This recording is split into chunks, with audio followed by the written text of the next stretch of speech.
गोजोन फुंबिलि बयनिसिमबो धन्यबाद होदों खौरां बिजोंनि दिनै नुजाफैनाय नोंथांमोनखौ बिखेखै जों दिनै बेवहाय खौरां बिजोंखौ लेंहरनायनि मेन उद्देश्यआ जादों मेन थांखिया जादों जोंहा थांनाय 30 अक्ट'बराव सेप्तेम्बराव 30 सेप्तेम्बराव जोंहा मोनसे जाथाय जानानै थांदोंमोन जोंनि सेन्टाराव फासि नांनाय जाथाय दा बे जाथायखौ लानानै मैया मोननैसो खौरां बिजोङाव बे जाथायनि भिक्टिमनि पेरेन्ट्सआ बे जाथायखौ मोजाङै मिथिनानैब्लाबो जोंनि सायाव माखासे एलिगेसन लाबोदों दा बे एलिगेसनखौनो जोङो खौरां बिजोंनि गेजेरजों रायजो राजाफोरखौ मोजाङै मिथिनो थाखाय जों दिनै बाव जिरायदों जाथाया बे जाथायनि सोमोन्दै बिनि गार्जियान पेरेन्ट्सआ मोजाङै मिथिखागौमोन मानोना बे जाथाय जाखांनायनि उनावहाय पेरेन्ट्सआ बिनि बिमा बिफाया आरो न'खरनि मानसिफ्रा जोंखौ 17 थारिखआव बिनि सोमोन्दै मोजाङै रायज्लायनो जोंखौ लेंहरदोंमोन 17 थारिखआव बे 17 थारिखआवनो मा जायामोन बोरै बे इन्सिडेन्टआ जानानै थांखो बे जाथाया बोरै जानानै थांखो बे जाथायनि सोमोन्दै मोजाङै जों खोन्थाबोदोंमोन नाथाय मैयानि खौरां बिजोङाव बिसोरो जोंखौ माखासे गनायथावै एलिगेसन लाबोदों दा बे एलिगेसनखौनो जोङो क्लियारिफिकेसन होननानै दिनै जों माखासे खौरां बिजोंमोनखौ जों लिंहरदों दा जाथाया बोरै जायामोन बिथांमोना जोंखौ सोंदों रिहाब सेन्टाराव माबोरै फासि नांनो मोनखो आरो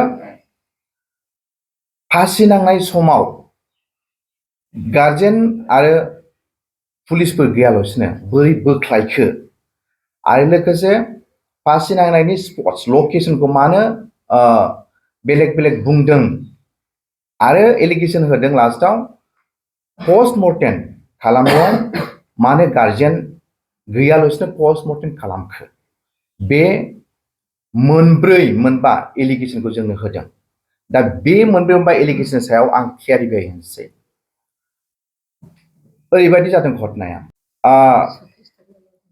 27आव मोनानि 8टा बा 8:30सोआव गथ'खौ लाबोदोंमोन जोंनि सेन्टाराव आरो गथ'आ सेरफांगुरि ओनसोलनि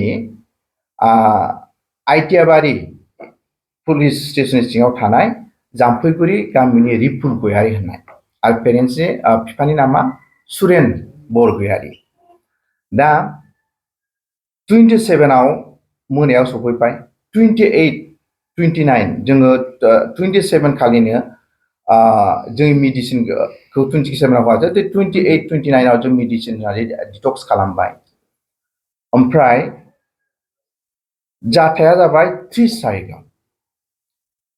थारिखआव जाथाया जाबाय फुंनि 7:35 बिदि फुङाव जादों आरो जाथाया ओमफ्राय बोरै जानो मोनखो बे जाथाया बे समाव जोंहा नायग्राफ्राबो दंखायोमोन आरो बे जायगायाव नायग्राया 24 घन्टा थायो मोनायावबो थायो फुङावबो थायो सोलाय ओमफ्राय बे समाव मा जादोंमोन जोंहा साननै सानथामनि सिगांनो जोंहा माखासे दैनि प्रब्लेम जादोंमोन दैनि लेयारा राननानै होनायाव मेचिनजों दै बोखोबाबो गाखोआ माने दैया दा बिनि थाखाय मा जादों बै नेग्राया दै लायनो होननानै जास्ट थांदोंमोन आरो दै लायनो होननानै थांनानै जास्ट माने 4-5 मिनिटनि गेप बे 4-5 मिनिटआव बे दै लायग्राया फैनायावनो बे थांनानै फैनायावनो बे घटनाया जाबाय आरो बे दै लायनो थांग्रा मोनफैबाय ओमफ्राय बिसोर बुंदोंना फासि नांनाय मानसिखौ बोरैहाय बोख्लाया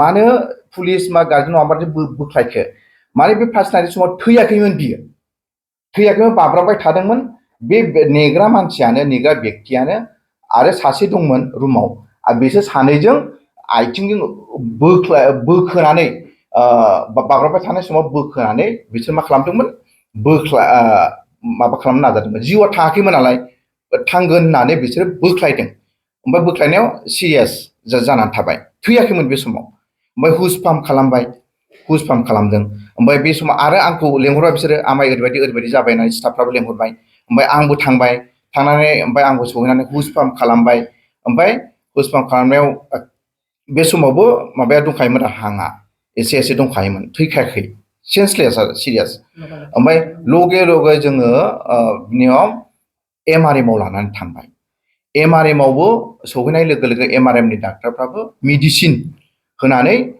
ट्राइ खालामदोंमोन नाजादोंमोन खिन्थु उनावहाय थैबाय होननानै बिसोर डिक्लेयार खालामबाय आरो ओमफ्राय एमआरएमआव जे जों लांदों एमआरएमआव जे मेडिसिन होदों जों बिनि डिटेल्सखौबो जों गार्जेननो हरखादों मोनसे कपि मा मुलि बाहाया मा बाया बेखौ डिटेल्सखौ जों हरखादों आरो ओमफ्राय एमआरएमनि मानसिफ्रा बुंबाय जोंना प्राइभेटआवथ' पस्टमर्टेम जाया नोंसोरो केएमसिआव नङाबा सिभिलाव लानानै थांनांगोन ओरैनो होनबाय ओमफ्राय आरो बिसोर नैबे मोनसे एलिगेसनखौ होदों उइदाउट गार्जेन बोरै पस्टमर्टेम खालामखो होननानै बे समाव एमआरएमआव थैखांबायमोन बिसोरनि सासे लकेल गार्जेन सासे नानि फैदों बे समाव बिसोरनि न'खरैनो नानि बे नानिया सफैदों आरो नानिजों लोगोसे सासे सेंग्रा फैफादों बे सानैयानो एकदम एभिडेन्स दङ साखि दङ एमआरएमनिफ्राय आरो जों नानिजोंबो ओमफ्राय बे सेंग्राजोंबो बे फंबायजोंबो रायलायलायनानै जों पस्टमर्टेम खालामनो लांनोसै होननानै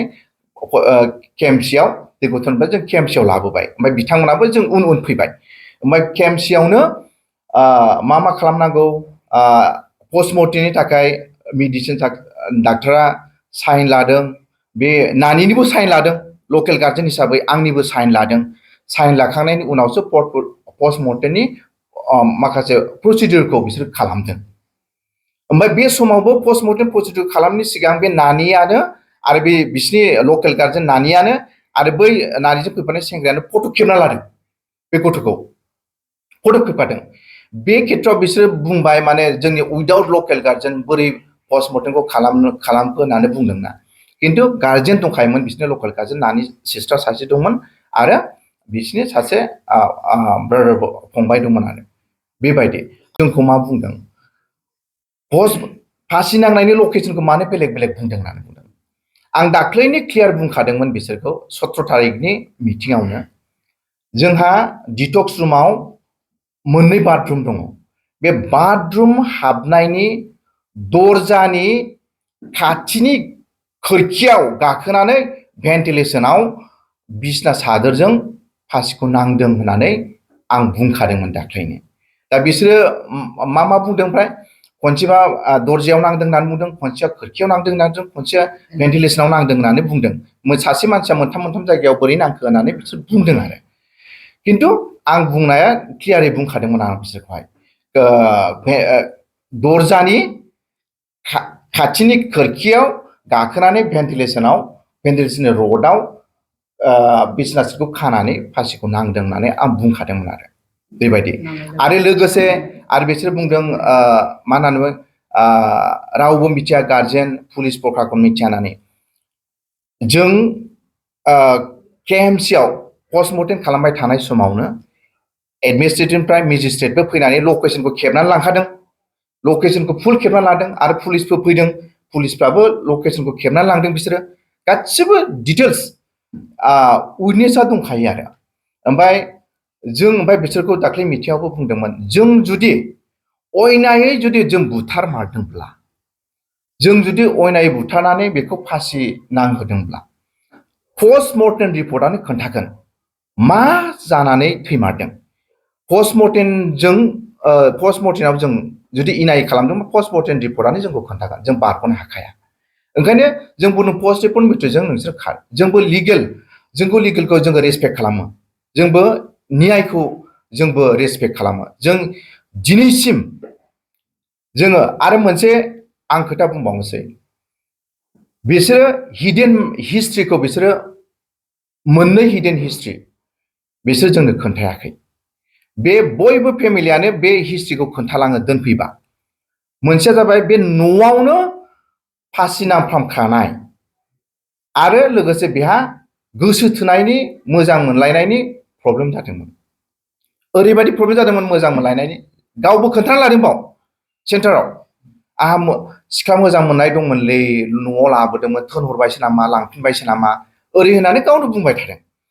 आरो बेहा बे मोननै हिस्ट्रिखौ जुदि फासि नांफ्रामदोंमोन न'आवनो आरो बेहा गोसो थोनायनि बिदि बिदि प्रब्लेम दंमोन होननानै जुदि बुङोमोनब्ला, होमब्ला जों स्पेसियेल बेखौ केयार लाखायो, स्पेसियेल केयार लाखायो। आरो बेखौ दोनफैनायाव जोंहा माखासे मोनसे दुखु पेपार दंखायो एडमिसन फर्माव, मा 90 डेजआव मा बे प्रब्लेम खालामबोदोंमोन बेखौ जोंनो खोन्थालांनांगौ। बेखौ बिसोर खोन्थालाङाखै। बे जाबाय। आरो लोगोसे आं नैबे खोथाखौ बुङो, एकदम सैथो खोथाखौ बुङो दे, नंखाय आं इनाय खोथाखौ बुङा। मानसि थैनायाव जोंहाबो दुखु दङ, जोंबो दुखु जादों, जों बयबो दुखु जादों। जों दिनैसिम 21 डिसेम्बराव जों बे सेन्टारखौ अपेनिं खालामदोंमोन। 4 years रानिं, बोसोर बेयाव दिनैसिम नट ए सिंगल इन्सिडेन्ट बिदि जाफेराखै। जों दिनैसिमाव जोङो टटेल रेगुलार क्लाइन्ट, रेगुलार पेसेन्ट 384 जन जों दिनैसिम ट्रिटमेन्ट खालामबाय, इंक्लुडिं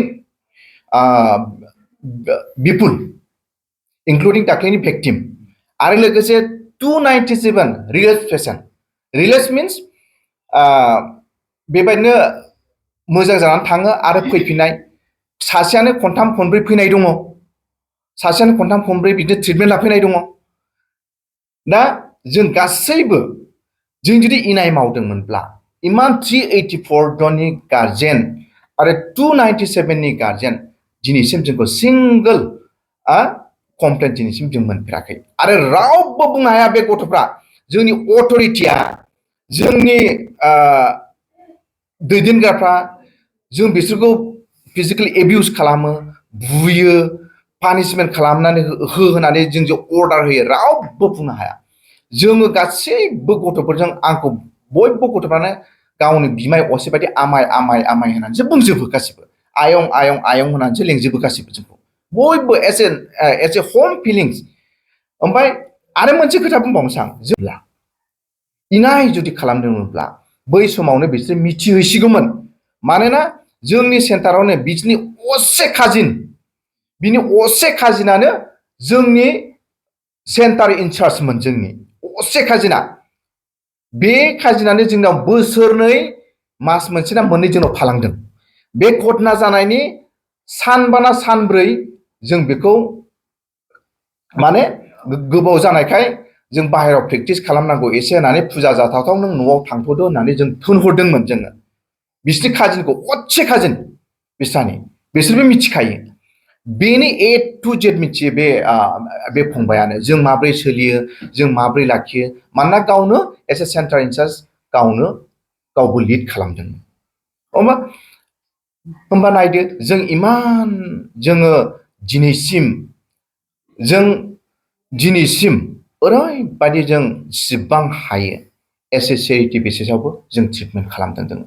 जों सिबां हायो, जों सिबां जोंनिफ्राय हायो, जों दिनैसिम 38 जन सुबुंखौ 126 मान्थ जों फ्रि ट्रिटमेन्ट खालामदों दिनैसिम। 38 क्लाइन्टखौ, 38 मान्थ सुबुंफोरखौ जोङो 126 मान्थनि थाखाय फ्रि ट्रिटमेन्ट खालामदों। आरो बिल' पेमेन्ट, खम पेमेन्टआव लानानै ट्रिटमेन्ट खालामनाय बेसेबां 167 जन मानसिखौ जोङो खम रेट लानानै ट्रिटमेन्ट खालामनाय, 455 मान्थनि थाखाय जों 167 सुबुंखौ जों ल' पेमेन्टआव ट्रिटमेन्ट खालामदों। जोङो दिनैसिम बे ट्रिटमेन्ट खालामनायाव जोंहा फ्रि ट्रिटमेन्टजों, ल' पेमेन्ट ट्रिटमेन्टजों बोसोरब्रैयाव जोंहा 27,74,000 जोंहा एक्सपेन्सेस जादों। जोंखौ रावबो पेरेन्टसा दिनैसिम बुंनो हाया जोङो गावसिनि गथ'फोरखौ इनाय खालामदों होननानै। गावसिनि गथ'फोरखौ जोङो मोजां जाहोआखै, मोजां ट्रिटमेन्ट होआखै होननानै आरो रावबो गथ'फ्राबो बुंनो हाया। दिनै जोङो जोंनि स्टाफफ्राबो दङ आरो जोंनि माखासे गथ'फोरबो दं, बिसोरनावबो सोंनो हागोन।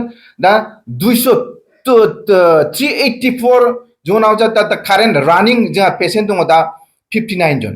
दाख्लैबो बिदिनो 49, 59 दंमोन। इमान बुरजा गथ'फोर दं, बिसिनावबो जोङो नोंथांमोनहा बा पेरेन्टसफ्रा खनसे सोंब्ला मिथिगोन जोङो इनायै बुथारमारदोंमोन नामा ना फासि नांनानै थैदों, बिसिनाव सोंब्लाबो मिथिगोन। आरो लोगोसे पस्टमर्टेम होननानै देखायगोन जों मा खालामदों। जों दिनैसिम जों इनाय खालामफेराखै जों आरो लोगोसे आं मोनसे खोथा बुंनो नागिरदों। दा गासै रिहाब सेन्टाराव माखासे लिगेल डकुमेन्टस थायो। मा होननानै बुङो? बन sign documents, that means consent paper, declaration form. दा रिहाब सेन्टाराव गभर्नमेन्टआ एडमिनिस्ट्रेटिभआ मानो डिक्लारेसन फर्मखौ डिफाइन खालामनानै होनांगौ जाखो रिहाब सेन्टाराव? देट मिन्स एडिक्सननि बेमारा मोनसे मेन्टेल हेल्थ डिजिज होननानै बुङो। खर'नि बेमार, मानसिक बेमार, गोबाव समनि खर'नि बेमार होननानै बुङो। दा बे खर'नि बेमार बेक्तिफोरखौ लाखिनायाव रावबो बुंनो हायाखि जों 100% जों सिकिउर होगोन, जों 100% जों सिकिउर लाखिगोन होननानै रावबो बुंनो हाया। बिनि थाखायनो बे कनसेन्ट पेपारखौ डिफाइन खालामनो गोनां जादों। मानोना मा समाव मा सानो, मा समाव माइन्डआ बिसिना फ्लाक्चुवेट जाबाय थायो। दसेनो माबा मोनसे जानो नागिरो, दसेनो रागा जोंफ्लाङो। बेबायदिनो सिङाव मालाबा गावजों गाव जंखायलायनायाव मा जायो, बिसोरो नांलायलायनाय जानो नागिरो। दसेनो एदावलायो बिसोरो, माखासे बिदिनो एदावलायनायाव रागा जोंलायो बिसोरो सिङावनो। आरो जोंनि माखासे स्टाफफ्रा सिङावनो थाखायो। दिनै जोंनि गेजेराव सिङाव थानाय स्टाफफ्रा 12 जन दङ। गावबा गाव बिबानखौबो राननानै होलायखादों आरो बेबायदि। होमबा थेवब्लाबो जोङो जेसेबां हागौ जोंनि साइडनिफ्राय जोङो ट्रिटमेन्टखौ बा जोङो ट्रिटमेन्ट होदों बा जोङो नायदों। जोंनिफ्राय जों इसिबां इनायजों अनागारि बिदिनो खालामाखै। जोङो बेबायदि निग्लेक्ट खालामनानै जों गथ'फोरखौ जों ट्रिटमेन्ट दोनाखै। गासैबो बिथिङावनो एस ए रिहाब सेन्टाराव मा प्रसिडिउर दं, मा नांगौ, जों गासिबो जों होजोबदों जोङो। दा बेनिखायनो आंनि बुंनांगौआ बेनो। आरो लोगोसे आं नैबेखौ बुंबावगोन, आं गोसोआव साननाय फैदों, बिसोरो मानो 30 थारिखआव जानाय घटनाखौ एफा मोजां रायलायसेयावबो जों खननै रायलायदों। खनसेया जाबाय डाइरेक्ट गावसोरनो लिंहरो 17 थारिखआव गावसोरनि न'आवनो, आरो लोगोसे साननै ना सानथामनि उनाव जोङो सेकेन्ड थार्ड पार्टिजों जों रायलायहैदों। आरो बे रायलायनायाव नैबे दिनै मैया मानो बिसोर बेबायदि भाइरेल खालामखो मिडियायाव, जों सन्देह आरो मानो बेबायदि खालामदों। मानोना बै रायलायहैनायाव दाख्लै जों सानदोंमोन मोजां गाज्रि रायलायगोन, बिदि रायलायगोन सानदोंमोन, खिन्थु बिसोरो बेलेग सेन्सआवसो बिसोरो रायलायबाय दाख्लै। मानो बिसोरो एसे पेरेन्टसा, बिफाया रागा जोंनानै बुंनानै आंनो 1 कौटि होनो हागोन नोंसोरो, आंनो 1 कौटि नांगोन नोंसोर होनो हागोन ना हाया ओरै होननानै बाय एस ए कम्पेनसेसन बिसोरनो 1 कौटि नांगौ। बेबायदि नोंसोर आंनि गथ'खौ बुथारदों, नोंसोर बुथारनानै फासि होदों, आंनो 1 कौटि फैसा नांगौ बेबायदि। ओमफ्राय लोगोसे जों दे होमबा जोङोथ' दा नोंसोरनि मा रिक्वायरमेन्ट मा सानदोंमोन जों दिनैसिम मिथिबाय। जोंहाबो माखासे कमिटि दङ, माखासे मेम्बारफोर दङ, जों रायलायनि एडभाइजारफोरजों जों रायलायनि। बिनि उनाव जोङो रायलायबावगोन, नोंसोर जोंनोबो टाइम होनांगोन जों बुंबोदों। आरो बिदिनो सानथामसोनि उनाव आरो जोङो सेकेन्ड थार्ड पार्टिजों रायलायहैबाय। रायलायहैनायाव नेक्स्ट मोनायाव बुंहरबाय 1 कौटि नांला, 20 लाख नांगौ, 20 लाख होनांगोन। औ 19-20 लाख नांगौ। ओमफ्राय जों आरो सानबावबाय, बोरै जों बिदि होनो हानो। ओंखायनो जोंबो एसे डिसिसन लादों थादों, जों बिसिबां जोंथ' इनाय खालामनानै बुथाराखै, जों बोरै कम्पेन्सेसन एफाराब जों होनो, बेबायदि जों सानलायबाय थादों, रायलायबाय थादों गावजों गाव। बेबायदियावनो नै सम जाबाय, सम जानायाव ओमफ्राय नै बिसोरो मैया मिडियायाव मिथिखानानैबो मिथियै बायदि जोंनि सायाव माखासे एलिगेसन होबाय बिसोरो। ओंखायनो दा बे एलिगेसनखौ जोङो क्लियार खालामनो होनांगौ होननानै जों क्लियार खालामबाय। ओमफ्राय बेनोसै बुंनांगौआ। जों सिबां बुंदोंमोन, बिसोर जिबायदि सानदोंमोन, जों बेबायदि जों खालामनो हाया होननानै जों बुंखादों। ओंखायनो जों दिनै खौरां बिजोंनि गेजेरजों जोंनि बुंनांगौखौ जों बुंबाय आरो एसेनोसै। थेंक इउ, धन्यबाद। रिफर्म बसुमतारिनि न'खरा जे जास्टिसनि खोथा बुंदों, बाहाय सोरनिबा षड़यन्त्र थानो हागौ होननानै नोंथांमोनहा बे सेन्टारनि जानानै बेनि सायाव एसे माबा बुंनो सानो नामा? जुदि बिथांमोना जास्टिसनि खोथा बुंदों आरो जास्टिसनि खोथानि सायाव सोरनिबा जुदि एफा गोबावनि उनावसो दिनैहाय बे फकासाव फैबाय, मैयासो खौरां बिजोङाव बियो ओंखारबाय, बे बिथिङाव सोरनिबा षड़यन्त्र बा सोरनिबा खैसाय थानो हागौ होननानै नोंथांमोना सालायग्रा हिसाबै बुंनो सानो ना? औ, जोंबोथ' एसेबाबो जों डाउट जादों। माने जों एफा रायलायनायाथ' जों पेरेन्टसजों, बिसोरनि बिमा बिफा आरो लोगोसे बिनि माखासे गार्जेनफोरजों, फेमिलि मानसिजों मोजाङैनो रायलायबाय थादोंमोन। नर्मेलिनो जों रायलायबाय थादोंमोन प्रब्लेम जेंनाफोरखौ।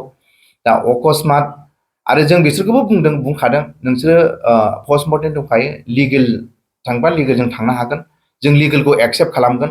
जोंबो बुंखादों, जों मानिया, जों लिगेलखौबो मानिया, जों लिगेलजोंबो थाङा होननानै जों बिदिबो बुंखायाखै। जों जुदि फल्ट खालामदोंबा पस्टमर्टेमा देखायगोन, लिगेलानो खोन्थागोन होननानै जों बुंखादों। ओंखायनो सोरबा जों डाउट खालामदों, सोरबा बिसोरखौ माबा खालामनानै उसुथिनि खालामनानै होदों नामा, जों बिदिखौ सानदों आरो जों। बे सेन्टारनि स्टाफ जानाय हिसाबै एसे बुंनोसै आरो आंबो। दा जोंनि सेन्टारनि फार्स्ट प्रायरिटिया जाहैबाय जोंनि स्टाफा जेरै पेसेन्टफोरखौ जेरै नायनांगौ, जों जोंनि फुल प्रायरिटि होयो आरो पेसेन्टफोरखौ जोंनिफ्राय। ओमफ्राय दा बे जाथाय जायैनि सिगां हरावसो आरोना आं बे गथ'जों रायलायनो मोन्दोंमोन। रायलायनानै दा बे आंखौ एसे आं फ्रि रायलायबाय नालाय, जोंजोंथ' फ्रि रायलायबा गासिबो फ्रि रायलायजोबखायो नालाय गथ'फ्रा। दाना जोंजों एसे लोगो दिगि रायलायनानै गावनि सिंनि खोथाखौ खिथालांबाय आरो बे जोंहा एसे। सोंबाय आं मा प्रब्लेम दं, मा दं होननानै। जोंनाथ' एसे सोङो नालाय, सोंनानै दाना गावनो ओरै होनबाय, आंहा एसे गार्लफ्रेन्ड प्रब्लेम दंमोनलै। मानोना जोंनि थाखाय बे एडिक्सफोरनि थाखाय बे मोनसे बिराद गिदिर माबा आरोना, खमि आरो। माने इमसनेलि फुरा गाज्रि जानानै थायोबाना, मेन्टेलि इमसनेलि फुरा गाज्रि जायोबा फिजिकेलाबो लासै गाज्रि जालांजोबखायो आरो। ओमफ्राय सानबाय थागोन आरो इमसनेलबाथाय सानबाय थाखागोन, नंगौना जादोंना जायाखै, लांदोंना लाङाखै, बिदि होनबाय थाबाय आरो बेयो। आंथ' मिथिया बेफोरखौ, दा जेबो होनबाय आं बिदिनो। औ, गावनि गोसोथोनायखौ। रिफुल गयारिया बे नोंथांनि रिहेब सेन्टाराव सानबेसे दंफैयो? रिफुल गयारियाथ' दा जोंनि सेन्टारावहाय फैनाय मथन सानथामसोल' जादों। ओमफ्राय डाइरेक्ट बिदि इन्सिडेन्ट जानानै होबाय। सिङाव माबायदि थायोमोन? सिङावथ' गासिबो, सिङाव आंनो नायो। डिटक्सआवथ' दा बर्थमान आंनो सानफ्रामबो नायगासिनो। बेथ' फ्रि थानाया फ्रियैनो थादोंमोन, बयजोंबो मिलि जुलि थादोंमोन आरो। ओमफ्राय बेनोसै।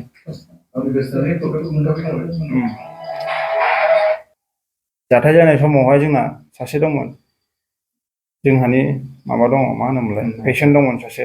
पेसेन्टआथ' बे मुलि जानानै फुरा माबायाव थायो नालाय। ओमफ्राय सासे नेग्रा दङ आरो जोंहानि। बेयो माने साराथ' माखासे खोथाखौ बुंजोबखाबाय, बेनोसै आरो।